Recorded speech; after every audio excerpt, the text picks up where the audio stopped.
जे श्रवण करणारी मंडळी आहेत ना, त्या श्रवण करणाऱ्या मंडळींचं पाप घालवते कथा. ही कथा कीर्तन म्हणजे रेडीमेड कपड्याचं दुकानच असतं महाराज. ज्याच्या मापाला बसतात ना त्याला फिट बसतात, डायरेक्ट जाऊन आदळतात महाराज त्याला ते. आणि ते आदळले की मग त्याच्यावर परिणाम करायला सुरुवात करतात. हे शब्द त्यांनी परिणाम करतात. याच्यामध्ये शब्द आहेत ना महाराज, हे शब्दरूपी धन आहे. हे शब्द म्हणजे शस्त्र आहेत आणि हे शस्त्र त्यांनी अशा पद्धतीने आदळतात आणि त्याच्या जीवनात परिवर्तन अशा पद्धतीने करून आणतात. असे अनेक लोक आम्ही पाहिले की कथा श्रवण केली, जीवन बदललं माझं. तर अशा लोकांच्या जीवनात कथा परिवर्तन करीत नाही. मी कोण आहे याचा त्यांनी परिचय आहे कथा. लोक स्वतःला काय काय समजतात बाबा, त्याला काही लिमिट आहे का? तुकोबारांनी अभंग लिहिला, ते म्हणले मी हे ऐसी काय जाती अवघड किती पाहता. मी कोण आहे, तुम्हाला जर विचारलं तुम्ही कोण आहात, इतक्या प्रकारचा परिचय सांगतात लोक. सगळ्यात पहिला परिचय सांगतील मी मनुष्य आहे, नंतर म्हणतील मी अमक्या धर्माचा आहे, नंतर म्हणतील मी अमक्या जातीचा आहे. जातीवरून तर असे भडकतात महाराज, गचंडच धरतात एकमेकाचे आणि हानमार सुरू करतात. मी अमक्या जातीचा आहे, हे आमच्या जातीचा असं आहे, तुमच्या जातीचं तसं आहे. हा झाला परिचय. हा काय परिचय थोडाच आहे आपला, अरे आपण लावून घेतलेले सगळे परिचय आहेत.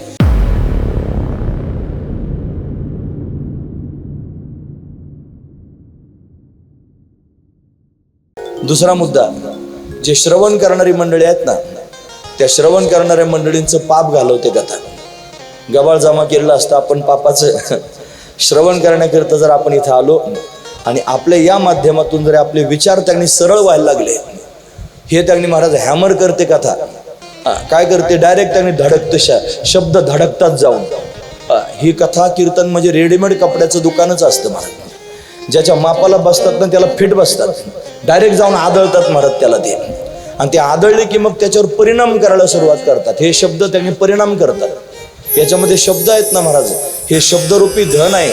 हे शब्द म्हणजे शस्त्र आहेत आणि हे शस्त्र त्यांनी अशा पद्धतीने आदळतात आणि त्याच्या जीवनात परिवर्तन अशा पद्धतीने करून आणतात. असे अनेक लोक आम्ही पाहिले की कथा श्रवण केली, जीवन बदललं महाराज, जीवनात परिवर्तन झालं. असे अनुभव लोकांचे आहेत महाराज. म्हणून ही कथा जीवन बदलवणारी कथा आहे. काय करते कथा, श्रवण करणाऱ्या लोकांचं पाप घालवते. या कथेचं जर मनन केलं ना, मनन करणं म्हणजे काय, आता एवढं तुम्ही ऐकलं, हे ऐकल्यानंतर जर याच्यावर खरोखर तुम्ही बारकाईनं विचार केला, मनन करणं म्हणजे विचार करणं. मननाची व्याख्या शास्त्रीय परिभाषेतली वेगळी आहे, पण ती मला इथं तशी त्यांनी शास्त्रीय परिभाषेतली व्याख्या सांगायची नाही. तुम्हाला सोपं करून सांगायचं ना, मनन करणं म्हणजे तुम्ही ऐकणं आणि ऐकून याच्यावर विचार करणं, बस एवढं कळालं तरी पुढे झालं. याचा जर तुम्ही विचार केला तर काय होईल, तुम्हाला आत्मबोध प्राप्त करून देईल ही कथा, स्वरूपाचं ज्ञान प्राप्त करून देईल ही कथा. आणि याचं जर निधिध्यासन केलं म्हणजे कथेत सांगितलेले सगळे मुद्दे जर आपण आपल्या जीवनामध्ये उतरवले तरी कथा साक्षात्कारापर्यंत घेऊन जाईल, भगवंताचा साक्षात्कार होईल. म्हणून आपल्या जीवनामध्ये उतरवलं पाहिजे. लोक त्यांनी येतात, बसतात, ऐकतात पण ऐकत नाहीत. हा महत्वाचा मुद्दा आहे. Let go and sit there, जायचं आणि बसायचं. बसले, फक्त अंगानं बसले, कानात त्यांनी महाराज घुसलं, इकडून त्यांनी घुसलं आणि तिकडून सोडून दिलं.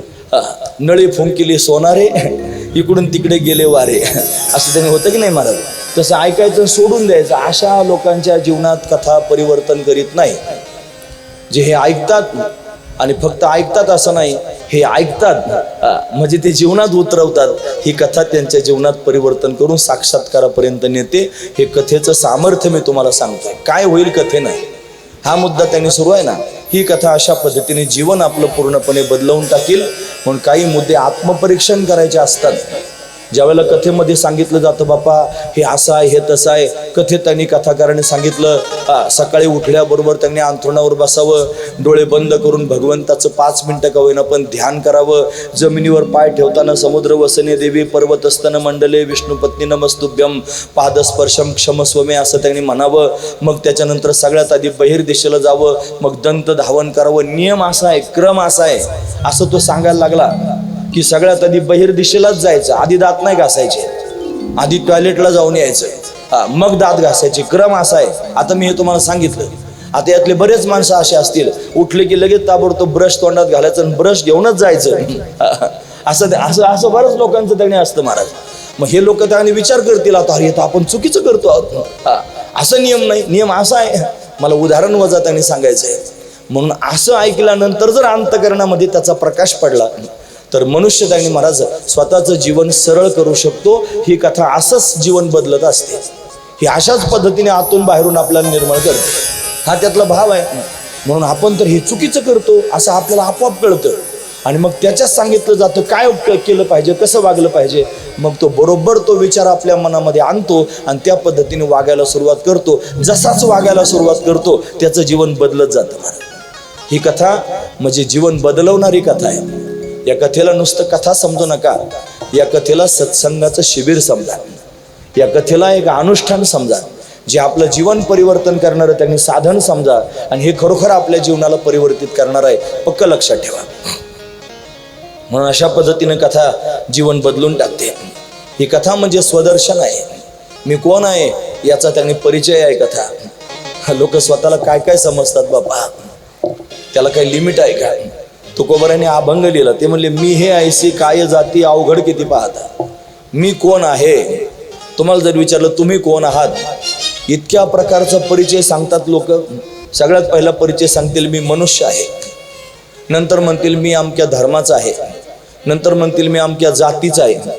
जातीवरून तर असे भडकतात महाराज, गचंडच धरतात एकमेकाचे आणि हानमार सुरू करतात. मी अमक्या जातीचा आहे, हे आमच्या जातीचं असं आहे, तुमच्या जातीचं तसं आहे. हा झाला परिचय. हा काय परिचय थोडाच आहे आपला. अरे आपण लावून घेतलेले सगळे परिचय आहेत. मी अमक्या वर्णाचा आहे, मी अमक्या आश्रमाचा आहे. अरे मी कोणत्या जातीचा, पातीचा, धर्माचा, वर्णाचा, आश्रमाचा नाही. मी तर अनादी अनंत सच्चिदानंद घन असणारा आत्मा आहे. आणि आत्मा कधी मरत नाही, आत्मा कधी जन्माला येत नाही. आत्म्याला कोणती जात नाही, आत्म्याला कोणता धर्म नाही, आत्म्याला कोणता पंथ नाही. नैनन छिंदन्ति शस्त्राणी नैनन दहती पावका न चैनन क्लेदयन त्याप न शोषयति मारुतः न जायते म्रियते वा कदाचिन्नायम भूत्वा भविता वा न भूयः अजो नित्य शाश्वतोयम पुराणो न हन्यते हन्यमाने शरीरे. मी असा त्यांनी सच्चिदानंद स्वरूप आहे, असा स्वरूपाचा परिचय झाला पाहिजे. जातीपातीचा परिचय काय देतात? तो जातीपातीचा परिचय म्हणजे संकुचित परिचय आहे. आपला परिचय फार व्यापक आहे. आपण काय आजचे कालचे नाहीत. आपण अनादी आहोत, आपण अनंत आहोत, आपण आजर आहोत, आपण अमर आहोत. हाच आपला परिचय आहे. तुकोबारायांनी सांगितलं अमर आहा खरे की पहा खोटे हे न म्हणा देह माझा ऐसा मग भरवसा कळेल. हे परिचय आपण मोडके तोडके का देतो? त्याचं कारण आपण स्वतःला शरीर समजतो. मग शरीर त्यांनी समजायला लागला की मग शरीर म्हणलं की ते स्थूल असतं, कोणाचं कृश असतं, कोणाचं त्यांनी उंच असतं, कोणाचं ठेंगणं असतं, कोणाचं काळं असतं, कोणाचं गोरा असतं. हे सगळेचे सगळे धर्म शरीराचे आहेत. मग तो म्हणतो मी काळा, मी गोरा, मी उंच, मी ठेंगणा, मी कृश, मी स्थूल, असे सगळे भाव त्यांनी तो स्वतःबरोबर जोडून घेतो. आणि वास्तविक पाहता तो ते नसतोच. तो तर या सगळ्यांच्या पलीकडचा आहे. हे त्याला कळालं पाहिजे. कोण समजून देईल? ही कथा हे समजून देईल. माझा मुद्दा कुठं आहे? कथा ऐकून तुम्हाला काय मिळणार आहे? कथेचं फल काय? हे कथेचं फल आहे. कथा तुम्हाला हे समजून सांगेल की मी असा आहे, उगाच कशाला घेऊन बसलो हे सगळं खटखटी, अशा भावनेत त्यांनी जाईल. स्वदर्शन घडवते कथा. ही कथा घटनात्मक असणारी कथा आहे. हिला 4 प्रकारानं पाहिलं जातं. याच्यात अनेक घटना आहेत. घटनात्मक ही कथा आहे, गीतात्मक ही कथा आहे, स्तुत्यात्मक ही कथा आहे, उपदेशात्मक. 4 प्रकार आहेत महाराज कथेचे. अनेक घटना आहेत. या घटना त्यांनी आपल्याला पाहायला मिळतील. इथं त्यांनी महाराज कौरवांनी द्रौपदीला भर सभेत आणलं आणि तिला विवस्त्र करण्याचा प्रयत्न केला. ही घटना आहे. काय शिकवेल घटना? घटनेतून काही शिकायचं आहे महाराज. ती सगळ्यांच्या समोर विनवण्या करत होती, मला वाचवा, हे सगळे त्याला माझ्यावर अत्याचार करतायत, मला सगळ्यांनी वाचवा. सगळ्या लोकांनी खाली माना घातले. कोणी तिला सोडवण्याकरिता आलं नाही. तिनं अतिशय श्रद्धेनं भगवंताचा धावा केला आणि भगवान तिला सोडवण्याकरिता आला. कथेनं शिकवलं महाराज. या घटनेतून आपण शिकलो, जोपर्यंत जगातले सगळे दरवाजे बंद होत नाहीत तोपर्यंत देवाचा दरवाजा उघडत नाही. हे त्याच्यातून शिकायचंय. तिचे सगळे दरवाजे बंद झाले. भीष्माचार्य, द्रोणाचार्य, कृपाचार्य सगळे खाली बघायला लागले आणि आता कोणीच त्यांनी शिल्लक राहिलं नाही. मग भगवंताचं स्मरण केलं. जेव्हा सगळे दरवाजे बंद झाले, देवाचा दरवाजा उघडला. हे घटनेतून शिकायला मिळालेलं आहे. भीष्माचार्य शरपंजरी पडले होते, घटना आहे. पण भगवंताची आठवण करत होते. सगळ्या जगानं सोडलं, जगाचा मालक भेटण्याकरिता आला. हे शिकायचं आहे की हेच शिकवते कथा. अशी घटना आहे महाराज. गजेंद्र नावाचा हत्ती आहे आणि त्याचा पाय मगरीनं पकडलेला आहे. घरातले सगळे लोक त्यांनी महाराज त्याला सोडून निघून गेले. अंतकाळी मी परदेशी अशी अवस्था त्याची झाली. त्यानं सरोवरातून सोंडेत कमळाचं फूल घेऊन आकाशाच्या दिशेनं भिरकावलं. अरे कोण होईल तो ब्रह्मांड चालक, आपणची हाक देईल हाके. भगवंताला हाक मारू लागला. त्याचा परिणाम परमात्मा सोडवण्याकरता आला. ही घटना आहे. ही घटना शिकवणारी घटना आहे, घटनात्मक कथा. ही कथा त्याने गीतात्मक आहे. याच्यात गीत आहेत. गीत हे अंतकरणातल्या भावना व्यक्त करण्याचं साधन असतं. आपल्या अंतकरणात फार भावना कुठून कुठून भरलेल्या आहेत. त्या भावना व्यक्त करण्याकरिता जर काय साधन असेल तर त्याला गीत असं म्हणतात. या भागवतात अनेक गीत आहेत. गोपिकांनी गायलेले गीत आहेत. त्याच्यामध्ये त्यांनी महाराज भ्रमर गीत आहे, वेणुगीत आहे, युगुल गीत आहे, गोपी गीत आहे, प्रणय गीत आहे. अशी गीतं त्या गोपिकांनी गायलेली आहेत. त्याच्यात भिक्षू गीत आहे, त्याच्यात हंस गीत आहे, त्याच्यात उद्धव गीत आहे, त्याच्यात असे त्यांनी महाराज अनेक प्रकारची गीतं पाहायला मिळतात. हे सगळे गीतं काय करतात? भावना व्यक्त करतात. म्हणून गीत सुद्धा फार महत्वाचं आहे. हे भागवत स्तुत्यात्मक आहे.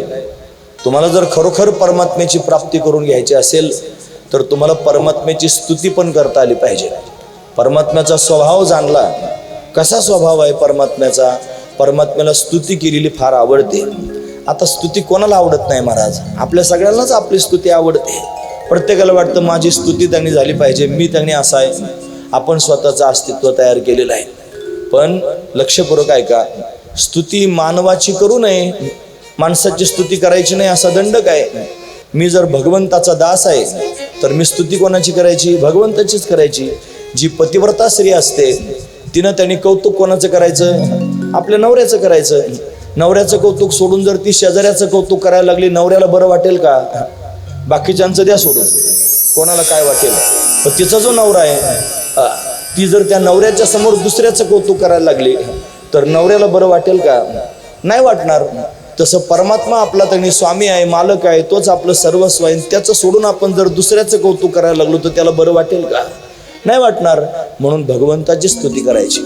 पण आपलं करता येत नाही, आपण शब्द दरिद्री आहोत. मग काय करायचं? भागवतातून स्तुती घ्यायच्या, आपल्या भावना जोडायच्या आणि मग भगवंताचं स्तवन करायचं. हे भागवत स्तुत्यात्मक आहे. हे भागवत उपदेशात्मक आहे. याच्यामध्ये उपदेश केलेला आहे. या सगळ्या घटनांमधून, या सगळ्या गीतांमधून, या सगळ्या स्तुती प्रकरणांमधून काय जर घ्यायचं असेल तर उपदेश प्राप्त करून घ्यायचा. हे भागवत उपदेशात्मक आहे. हा त्यातला भाव आहे. असं असणार हे भागवत. याला श्रीमद भागवत असं म्हणतात. सगळ्यात आधी श्रीमद का म्हणतात ते लक्षात घ्या. श्रीमद म्हणजे जे स्वतः वर्णन करून सांगितलेलं आहे त्याला श्रीमद असं म्हणावं. कोणी सांगितलं? स्वतः प्रत्यक्ष भगवंतानं सांगितलं आणि म्हणून याला श्रीमद म्हणतात. मग आता भागवत का म्हणतात? भागवत म्हणण्याची 3 कारणं सांगतो. लक्षपूर्वक ऐका. माझं कर्तव्य आहे तुम्हाला ते सांगणं. तुम्ही पण कान उंच करून ऐका. मी महत्वाचा मुद्दा सांगतो. भागवत म्हणजे काय? भागवत का म्हणतात? भगवता प्रोक्तम भागवतम. भगवंतानं स्वतः सांगितलेलं आहे म्हणून त्याला भागवत असं म्हणतात. पहिला मुद्दा. अजून का भागवत म्हणतात? दुसरं कारण सांगतो. भगवत अयम भागवतः. भगवान स्वतः भागवतामध्ये वास्तव्य करतो म्हणून त्याला दुसरीकडे शोधायला जाण्याची गरज नाही. नका पाहू कोठे, करा हरिकथा, तेथे अवचिता प्रगटेल. कुठं शोधायला जायची गरज नाही. हरिकथा करा, तिथं आपोआप प्रगट होईल. म्हणजे हरिकथेत त्यांनी भगवान हरिकथेची आवडी देवा करीतो सेवा दासांची, म्हणून त्याला हरिकथेची आवड आहे.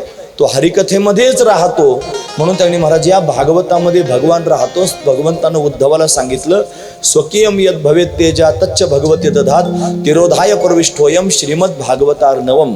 मी त्यांनी भागवतात राहतो, भागवतामध्ये भगवान राहतो म्हणून भगवत अयम भागवता. याच्यात भगवान राहतो म्हणून भागवत. 2 मुद्दे मी तुम्हाला सांगितले. भगवता प्रोक्तम भागवतम, भगवत अयम भागवतः. आणि तिसरा मुद्दा आहे याच्यामध्ये चरित्र आहेत. याच्यात भागवत भक्तांनी केलेला उपदेश आहे म्हणून भागवता येशाम भागवत. तिसरा मुद्दा आहे हा.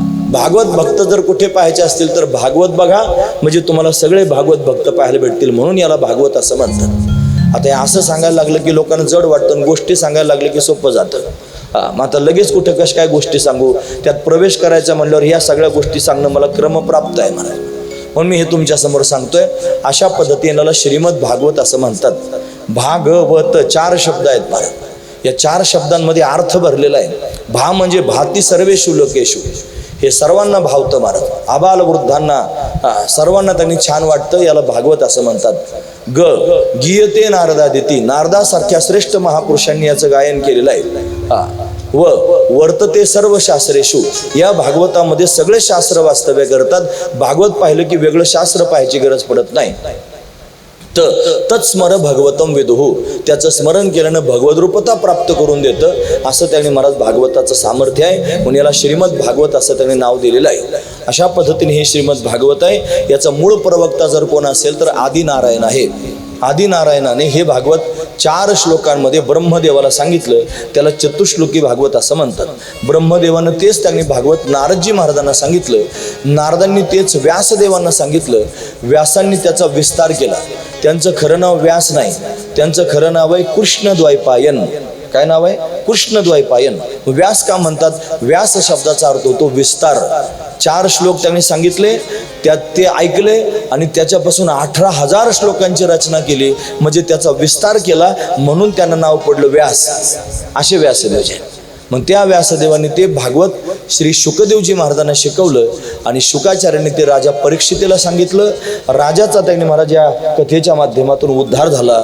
अशी असणारी ही परम मंगलमय भागवत कथा. या भागवतामध्ये 12 स्कंद आहेत, त्याच्यामध्ये 335 अध्याय आहेत आणि त्याच्यामध्ये 18,000 श्लोक आहेत. असं भागवताचं महात्म्य आहे. हे भागवत अतिशय श्रेष्ठ पुराण आहे, याला महापुराण असं म्हणतात. बाकीचे पुराण आहेत आणि भागवत हे महापुराण आहे.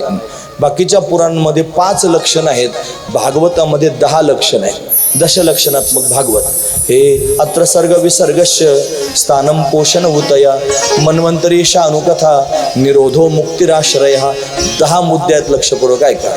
सर्ग, विसर्ग, स्थान, पोषण, उती, मन्वंतर, ईशानुकथा, निरोध, मुक्ती आणि आश्रय, अशी 10 लक्षणं ज्याच्यात आहेत त्याला भागवत असं म्हणतात.